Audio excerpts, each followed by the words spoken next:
Crown 86 comes to an end, our finish line. And what a finale we have in store for you. 4 championship races with over $2 million at stake.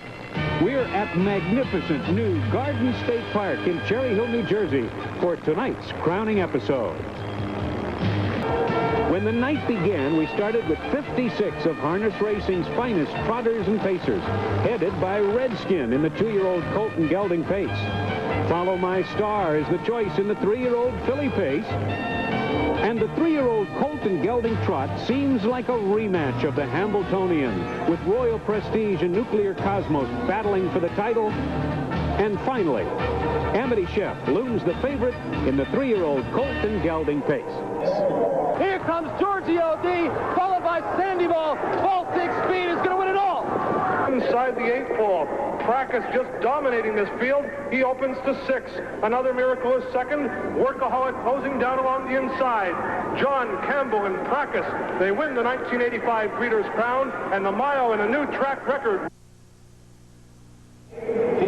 And let's move right into the morning line for the upcoming 7th race. Breeders' Crown, 3-year-old Colts and Geldings on the trot. We've had a late scratch. Number 1, Long Legend, has been scratched. So scratch the 1 horse. Neville Typhoon is at 40. That's where Neville starts. Sugarcane Hanover starts at 4.5 to 1. Dick's Bell at 8. Everglade Hanover at 6 to 1. Mangrove at 6. Mr. Novak at 12.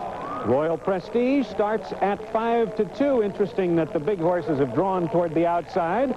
Barbecue at 40 splits the 2 contenders, and Nuclear Cosmos on the outside is 3 to 1. So in many ways, a rematch of Hambletonian. Stay tuned. We'll be back with more.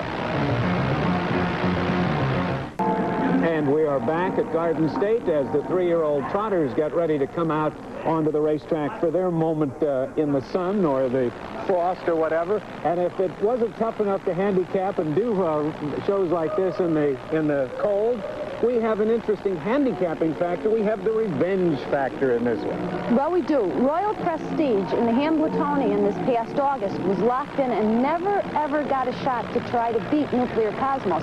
So I think that this is the night of the revenge factor, and I think if he has any chance at all, that's the horse he's going to be looking to beat. What about the international aspect of this race, Ellie? Well, Ulf Thorson is back on Nuclear Cosmos, and he's recognized as a world champion driver, and on top of that, he's won 2 big prestigious trot races in America. He won the Roosevelt Raceway International Trot, and he also won the Hambletonian, and he's been exported or imported back here to drive Nuclear Cosmos again. You know, I've heard that he's so good, and of course, winning these 2 big races, you say, well, I guess he's going to come over here and stay. But I guess we all have to realize there is a world of racing outside the United States, and Ulf is a big man, and there's big racing across the pond. He's a big man in Europe. He's been a world champion probably more times than anybody else in Europe. And he's just recognized over there as one of their great trotting men.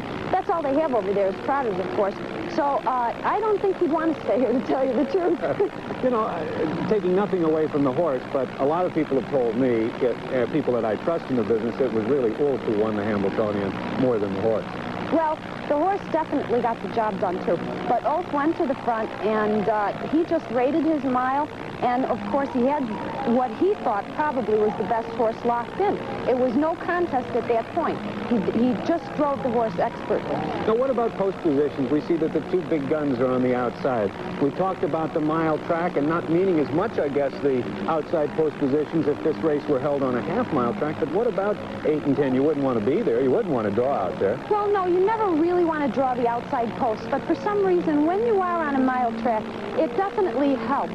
The factor of you can move whenever you want, you can take your time, you can get into position, and it really doesn't make that much of a difference. Not so much as if you were on a half-mile track.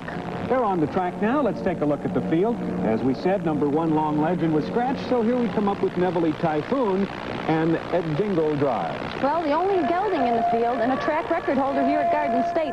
Ed Jingle has done a real great job with this trotter, but he faces a tough assignment in here. Sugarcane Hanover, and Ron Waples, who we just saw take a race, may be trying for another one, and the horse that gets some support is Sugarcane Hanover. Perhaps one of the most improved horses in the field. His biggest win came in the prestigious Kentucky Futurity, and he is one of the horses to beat in this race. And how about Ray Remen's charge, the 4-horse, that's Dick's Bell. He's a New Jersey Sire Stakes winner. He has 6 wins out of 10 starts this year. However, this is the first time he will be racing against this caliber of horses. And the number 5 horse, Everglade Hanover, with Hawken Wallner, who has a reputation with Trotters. A recent 6-figure private purchase. He's won 2 of his last 3 starts in open stakes competition, and he has to be given an outside chance. And next in line is Mangrove, the 6-horse with Buddy Gilmore. A very consistent and fast colt. He has earned close to $500,000 in lifetime earnings, and it would be no shock if he was good enough to win this Breeders' Crown. Buddy Gilmore drives him for the first time tonight. And here's John Campbell driving a long shot by the name of Mr. Novak, who we haven't heard too much about. Any chance, Ellie? A very well-bred colt who has shown flashes of brilliance, but he has not been near his best lately, and he will have to be considered a long shot even with John Campbell driving. And Bert Lindstedt, the number 8 horse, is his charge. It's Royal Prestige. The only millionaire in the field. He comes into this race with 6 wins in his last 7 starts. He rarely makes a break, and driver Bert Lindstedt will be out to avenge his Hambletonian defeat. And we have Barbecue, the 9-horse with Jan Janssen. He's not really a top colt, but somehow he has found his way to make over $300,000. He's drawn poorly, but he usually manages to get a check. Nuclear Cosmos is the big horse on the outside, drawing post 10, and Ulf Thorsen, the superstar from Europe, tries to win another of our big races. Well, there he is, the 1986 Hambletonian winner, and he has won half of his 18 starts, but the wins seem to come when the big money's on the line. He's reunited with Ulf, a brilliant Scandinavian driver who only comes here for special events, and he has to be considered a major factor, even from the 10 hole. Okay, 9 3-year-old Trotters. Long Legend is scratched. It's the 7th race, a purse of almost $500,000. Let's go to Alan Kirschenbaum for the top contender. It's a brilliant, brilliant bunch of 3-year-old Colt Trotters. I don't think the scratching of Long Legend is really going to affect this race. He really wasn't one of the top contenders anyway. When you do look at the top contenders, there's only one place to start, and that is with the beautiful Royal Prestige. He's been on a rampage since late summer, including a win in the World Trotting Derby 2nd heat in 1:55.1, the fastest mile of any of the Crown Trotters. Yet, in the biggest race of the year to date, the 1986 Hambletonian, it was this horse, Nuclear Cosmos, spoiling Royal Prestige's fun, as Nuclear Cosmos imported chauffeur Ulf Thorsen was able to keep the Royal one hemmed in until it was far too late, out-scheming Royal Prestige's crafty pilot, Bert Lindstedt. Both these colts are in the $1 million range. Royal Prestige has passed it already, and Nuclear Cosmos, who is a top colt, he is going to go over the $1 million mark with a check here today. But upsets do happen in harness racing. Witness Sugarcane Hanover hitting his sweet stride in the late going of the Kentucky Futurity, the 3rd leg of Trotting's Triple Crown, to surge past a tiring Royal Prestige and win the Kentucky Futurity outright in a big upset once again for driver Ronnie Waples, who guide him tonight. Tonight, these 3 are at it again with divisional bragging rights on the line. Dave? You know, it's been fun to work not just on these programs on ESPN, but on other television programs from the Meadowlands with Ellie and Alan. And sometimes you forget that they're in the business doing things all day long that pertain to the horses, and I think you'll enjoy this little piece that Ellie did.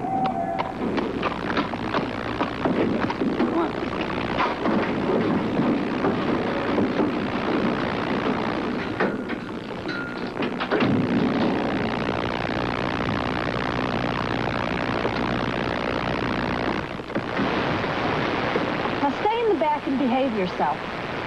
Boy, if you think you have it tough taking your little girl to get shoes, look what I have to go through. Everyone has their favorite shoe store. Mine, unfortunately, is located 60 miles away from home at Garden State Park.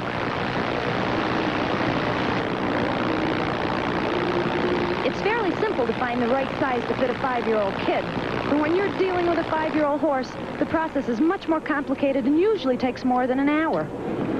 Shoeing a horse is a highly skilled and demanding process. The blacksmith begins with trimming and measuring the horse's hooves so that the shoe will fit properly. a procedure similar to a manicure. And her ankles. Not too much. I got 2 races out of these shoes. She wore them pretty good, huh, Rob? Yeah, her. This is a process that takes place every 2 to 3 weeks, depending where the horse is stabled and what surface he constantly goes over. Once the foot is prepared, the shoe must be shaped and sized to fit precisely to the horse's hoof.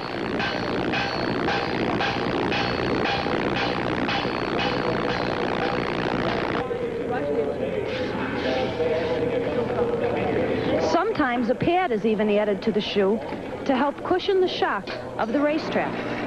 The pad can either be leather or plastic, depending on the trainer's preference. This leather pad is very similar to the sole of a shoe.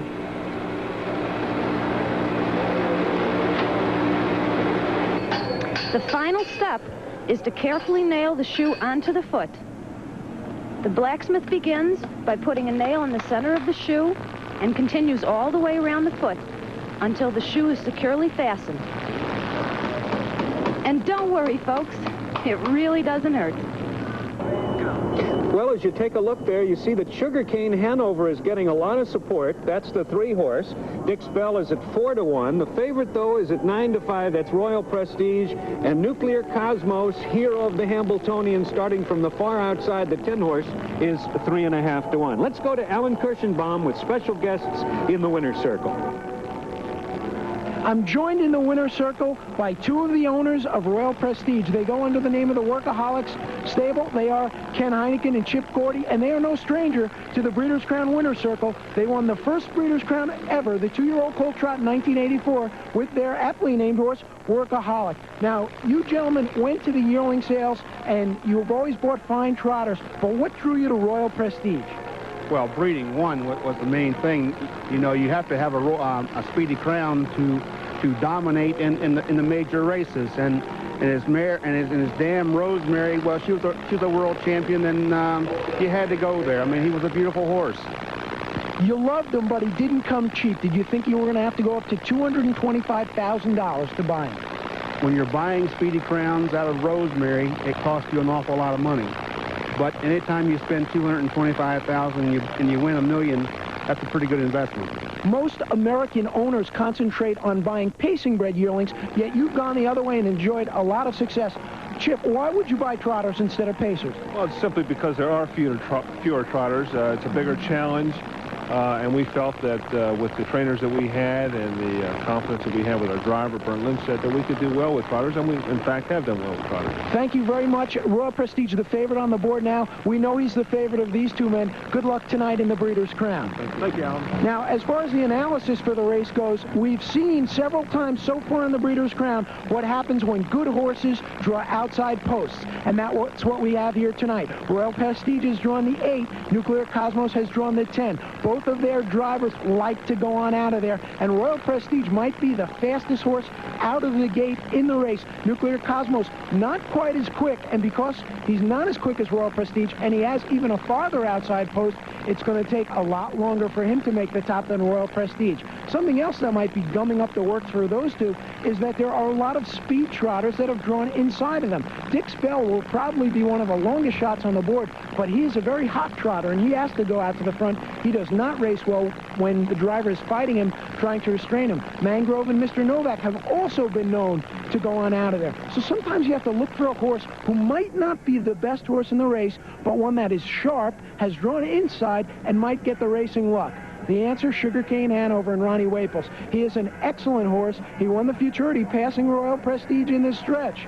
And Sugarcane Hanover, who you're watching now, is a fine trotter. Ronnie Waples enjoying quite a bit of success. We saw him win the 3-year-old filly pace moments ago. So it's either going to be Royal Prestige or Sugarcane Hanover. Let's go back to Dave Johnson.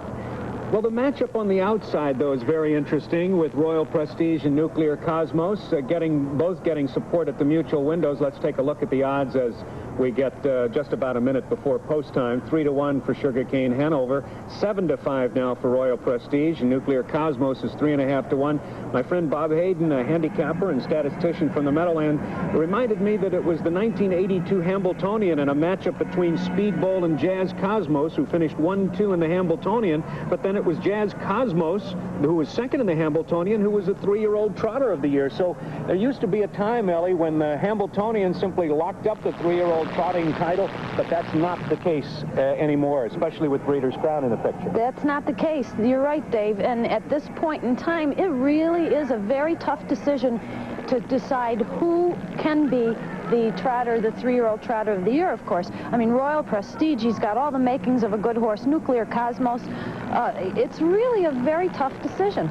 And I think it's going to be a tough decision for Ulf Thorsen. Maybe not. Maybe he knows he's going to be on the outside there, and I would imagine that he's going to have some aggressive driving, especially to that first turn. Oh, I think so. That's Ulf's style anyways. I think with the 10-hole and the type of driver that he is, I think the first thing he's going to do is just leave out of the gate, and he's going to definitely try to take control of the race as early as possible. So most think it's a 3-horse race with Nuclear Cosmos on the far outside with the champion European driver Ulf Thorsen, Royal Prestige with the talented Bernd Lindstedt, and Sugarcane Hanover with Ron Waples, who has won a race earlier this evening. It's an interesting matchup. There are 9 of them, with Long Legend being the scratched horse, a purse of over $460,000. They're all on gate, coming to the start, and we go to track announcer Keith Jones for the call of the 7th race. Keith? Thank you, Dave, and we should have a score to settle here between Nuclear Cosmos and Royal Prestige. And they're off. Royal Prestige and Nuclear Cosmos from the outside. Dix Bell is out fast toward the inside with Neville Typhoon. And just behind the leaders, that's Everglade Hanover.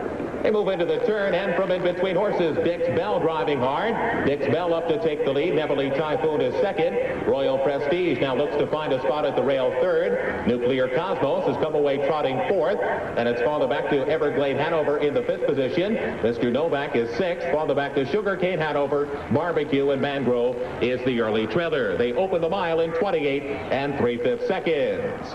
They move up the backstretch, and Ray Revin has Dix Bell on the lead. Moving up to the outside, Nuclear Cosmos.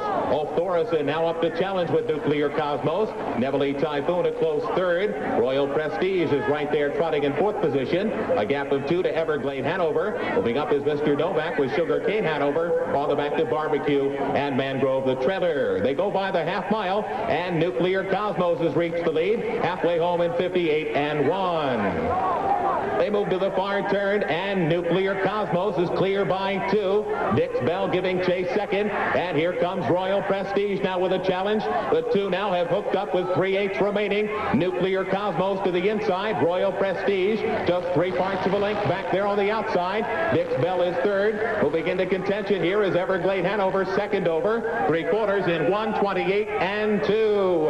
They're turning for home, and Nuclear Cosmos clings to a short lead. Up on the outside, Royal Prestige right there second, and here comes Everglade Hanover and Sugarcane Hanover. Less than an 1/8 to come, 4 abreast. Royal Prestige with a short lead. Sugarcane Hanover on the outside, and right there in between horses, Everglade Hanover, but Sugarcane Hanover has taken the lead. It's going to be Sugarcane Hanover by 3 parts of a length. The final time, 1:57 and 1, and what an evening it's turning into for Ron Waples. Swinging wide at the head of the stretch, just as we saw him before with the Pacers, and he brings home Sugarcane Hanover on a trot in a rump in the 7th race for 3-year-old trotters. Ronnie's really... let's watch it again. It was quite a stretch drive, Allie. Ronnie's really a great driver. He's very patient, Dave, and this was an excellent drive with this trotter. He was third over. He just bided his time. He let a lot of action go on up front. They were down to the half in 58 and 1, 3/4, 128 and 2, and Ronnie just tips his horse wide here, takes advantage of his horse having more trot than the other horses. It looked like at one point Sugarcane Hanover was definitely the winner. A very disappointed performance by Royal Prestige and Nuclear Cosmos. It was unbelievable. Ronnie's just sitting on this horse. He just cruises to the wire. They go a mile in 1:57 and 1. It was great. Sugarcane Hanover, the winner by more than a length, and that's the unofficial winner of the 3-year-old Colt and Gelding Trot. We'll be back with more after these messages. back at Garden State, and the 3-year-old Trotters have just completed the mile, and Sugarcane Hanover came from far back on the far outside. And Ron Waples, who won with Glow Softly a little earlier, a driving double, and you get 8:20, 5:60, and 3:40 across the board on the 3-horse. Everglade Hanover was second in a long shot, paying 19:20 and 5:80. Royal Prestige, who was second in the Hambletonian, getting a little bit of revenge, beating Nuclear Cosmos to the wire, but finishing third at $2.40. Alan, who you got over there? Got Ron Waples here, and I'm ready to just hand over the tuxedo and the microphone. This is turning into the Ron Waples show. Ron, that was a pretty piece of driving, saved a lot of ground along the inside. Well, we got kind of lucky to save ground on the inside, and then I got an Everglade Hanover's back, and it was easy from there on. We've got Sugarcane Hanover on an isolated replay here. Nice work by our technical crew. And you'll see here, Ronnie, along the inside, you're going to get some room and slip out. Yeah, Mr. Novak was starting to tire a little around the last turn. I get up in front of him. You'll see here Ronnie Waples driving alongside the rail, inside of horses, and it takes a lot of guts and cool to decide that the inside route might be the best way to go. You're looking for room here, Ron. Yeah, but to be honest, I didn't have any other place to go. Waples there, jammed along the rail, hoping things would work out, and eventually they're going to. Is Johnny Campbell there on the outside, who's got him hemmed in at this point, is going to, his Colt, Mr. Novak, is going to start to tire. Ronnie, there's the room. Yeah, it just worked out right. Did he have a lot of trot once you pulled him? He seemed to have a whole lot of trot. He felt real good on the lines right there, and I just thought I had a good shot. The early fractions were very quick, 58-1 to the half, and when at this point, do you think you have the race won? Right in here I do. He was trotting real good, and he seemed good and strong and everything. Is he one of the best trotters you've ever driven? I think he'd have to rank right up there. All right, there you have it. Ronnie Waples wins the 3-year-old Breeders' Crown Colt Trot, his second win on the program in a row, and let's go back to Dave Johnson. And the trophy presentation being conducted in the winner's circle. That's Joe DeFrank holding the trophy. He's the director of Standardbred Racing here at Garden State. And Sugarcane Hanover takes the big one. Sugarcane Hanover took the 3-year-old Colton Gelding Trot, owned by John Simpson and bred by the Hanover Shoe Farms. Sugarcane Hanover, a product of Florida Pro out of Sugar Hanover. About third or fourth choice in the wagering. Hi, Jim. And he's going back to the barn, a happy person. And here's another happy guy at our home base location. Ellie?